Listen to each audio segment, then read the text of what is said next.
What up? This is James from Tactics. I'm here to talk to you guys about the SLBs. Originally, I was really stoked to have the opportunity to skate the shoe. I never got to skate it when I was younger, so that was kind of an added plus to it.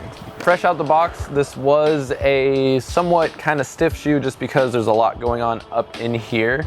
The leather kind of takes a little bit to break down just so that you can fully bend it. It reminded me of just a souped up version of the Insole mids. It has the same cupsole bottom, so that was a good plus. There was no getting used to anything new for that. The new experience though that I did have with the shoe is I've never had the inner sock liner that this shoe does provide. It's fully stuck in there. It's one of those, you put your foot in the shoe and once you lace it, you are fully locked in. There's no sliding around in my foot whatsoever. Surprisingly, it was not as sweaty as I expected it to be. I expected my foot to just completely swamp out every session. That didn't necessarily happen, so I was really excited about that.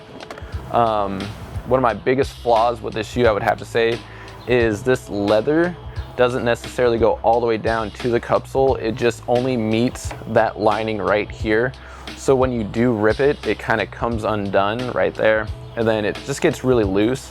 But it's a situation where I could have shoe glued it and made the shoe last 10 times longer, but I just kind of wanted to see how exactly it would all the way tear through. And right here for the ollie hole, you do have this extra cloth right here that goes over the double stitch part.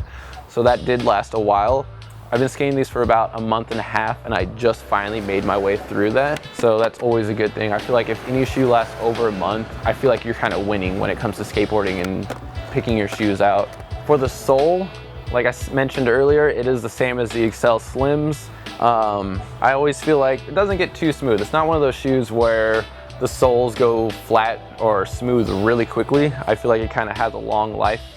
As you can see, month and a half, barely any smoothness, always a plus. One thing I do have to let people know, if you've never used the sock liner, when you first put it on, it kind of is tough to get your foot in there because it's fresh out the box. So what I did is I loosened it to at least 2 to 3 of my shoelaces down, kind of loosen it up so that the tongue really can pop out like that, and that way you can slide your foot into the sock liner and get the shoe on. So don't be discouraged if, say, you get them and you feel like, oh, it's kind of tight and I can't get my foot in there. It's gonna happen. Give it a couple weeks and it'll break down on you. This has actually saved me the entire time. I always use this every time I put my shoe on. As for the insole, I did notice a lot of S's, you can't remove the insole, but with these, pops right out. If I had to suggest this shoe to anyone, it would be to any type of skateboarder. It is a gap-friendly shoe, has that cupsole to give you the support. It does break down fairly well to where if you're a tech skateboarder or if you like doing manuals or even if you only skate tranny, it's gonna be the right shoe for you. Fully locks your foot in, which I'm a very big fan of. Some people, you know, they like really loose shoes, but if you're someone who laces your shoe up all the way, this is the exact shoe that's gonna be for you. Thanks for watching the video. This is James from Tactics. I'm here talking to you guys about the SLBs. If you have any questions or comments, leave them in the box below or head over to tactics.com to check out a pair. Thanks.